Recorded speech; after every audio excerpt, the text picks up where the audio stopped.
চীনের মহাপ্রাচীর বিশ্বের অন্যতম দীর্ঘতম এবং বিশাল স্থাপত্য নির্মাণের একটি প্রতীক। এটি প্রাচীন চীনের সামরিক প্রতিরক্ষার জন্য নির্মিত হয়েছিল এবং মূলত শত্রু আক্রমণ প্রতিহত করতে ব্যবহৃত হয়।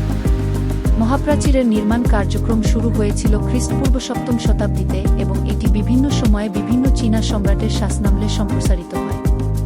মহাপ্রাচীরের মোট দৈর্ঘ্য প্রায় ২১৯৬ কিলোমিটার এবং এটি চীনের পূর্ব থেকে পশ্চিমের বিশাল অঞ্চল জুড়ে বিস্তৃত। বিভিন্ন সময়ে বিভিন্ন স্থানে এর প্রাচীরের উচ্চতা, প্রস্থ এবং নির্মাণশৈলী ভিন্ন হতে পারে। প্রাচীরের প্রধান অংশটি মিং রাজবংশের সময় ১৩৬৮-১৬৪৪ নির্মিত ছিল মঙ্গোল এবং অন্যান্য জায়বর জাতির আক্রমণ থেকে চীনকে সুরক্ষা প্রদান করে। এটি শুধুমাত্র সামরিক প্রতিরক্ষা ব্যবস্থা নয়, বরং যোগাযোগের রাস্তাও হিসেবে ব্যবহৃত হতো। প্রাচীরের বিভিন্ন স্থানে পাহারা চৌকি, কিল্লা এবং গুদামঘর ছিল, যেখানে সৈন্যরা অবস্থান করতেন এবং যুদ্ধের প্রস্তুতি নিতেন। মহাপ্রাচীর একটি প্রতীকী স্থাপনা এবং আধুনিক চীনের জাতীয় গর্বের অংশ। এটি ১৯৮৭ সালে ইউনেস্কো কর্তৃক বিশ্ব ঐতিহ্যবাহী স্থানের মর্যাদা লাভ করে। আজকের দিনে মহাপ্রাচীর একটি প্রধান পর্যটন আকর্ষণ হয়ে উঠেছে এবং বিশ্বজুড়ে লাখো মানুষ এটি দেখতে আসে। চীনের মহাপ্রাচীর কেবল একটি সামরিক স্থাপত্য নয়, এটি চীনের সভ্যতা, ইতিহাস, সংস্কৃতি এবং স্থাপত্যশৈলীর একটি জীবন্ত প্রমাণ। এটি মানবজাতির ঐতিহ্যের একটি অমূল্য নিদর্শন, যা চীনা জাতির দৃঢ়তা এবং স্থায়িত্বের প্রতীক।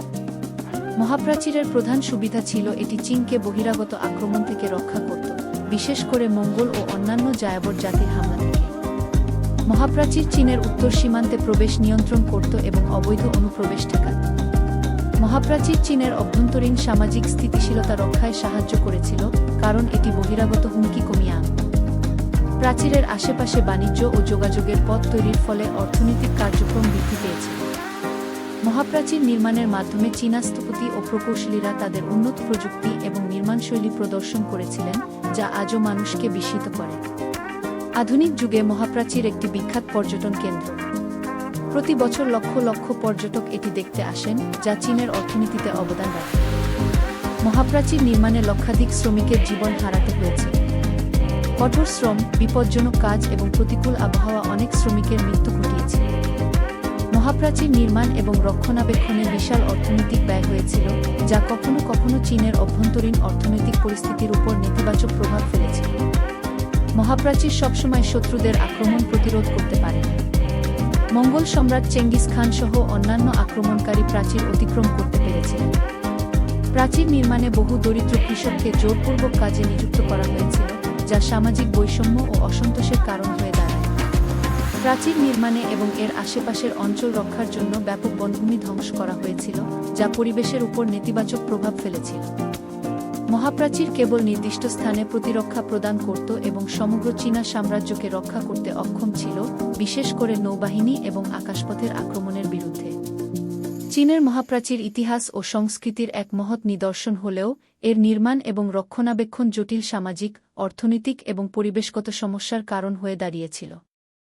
চীনের মহাপ্রাচীরের নান্দনিকতা এবং প্রভাব এর দূরত্ব ও অবস্থানের উপর ভিত্তি করে ভিন্ন রূপে অনুভূত হয়।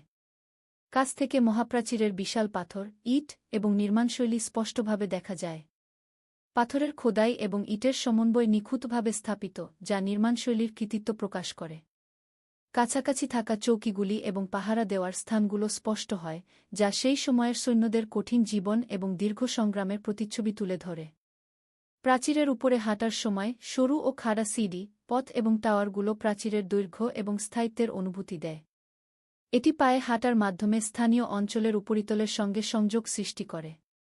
কাছাকাছি থাকা সবুজ বনভূমি বা পর্বতশ্রেণীর সঙ্গে মহাপ্রাচীরের মিশ্রণ প্রাকৃতিক দৃশ্যের অংশ হয়ে ওঠে। এটি একদিকে শক্তিশালী, অপরদিকে প্রকৃতির সঙ্গে মিলে যায়।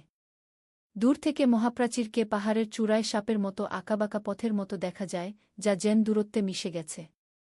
এটি চীনের প্রাকৃতিক পরিপ্রেক্ষিতে একটি অনন্য প্রতিচ্ছবি তৈরি করে। দূর থেকে প্রাচীরের দৈর্ঘ্য এবং বিশালতা স্পষ্টভাবে বোঝা যায়। এটি যেন এক অবিরাম দীর্ঘ রেখা যা দিগন্তে মিলিয়ে গেছে, বিশালত্বের এক চিরন্তন চিহ্ন। এটি প্রাচীন চীনা সম্রাটদের উচ্চাকাঙ্ক্ষা এবং শক্তির প্রতীক হিসেবে দেখা যায়। পাহাড়ের উপর দিয়ে মহাপ্রাচীরের ওঠানামা এর স্থাপত্যের ছন্দমা ধারা তৈরি করে। এটি এমন একটি দৃশ্য যা প্রাচীরকে প্রকৃতির সঙ্গে এক অদ্ভুত সংহতি তৈরি করতে সক্ষম করে। দূর থেকে প্রাচীরের একা এবং একঘেয়ে দৃশ্য অনেকটা নির্জনতা ও নির্লিপ্তির অনুভূতি তৈরি করে।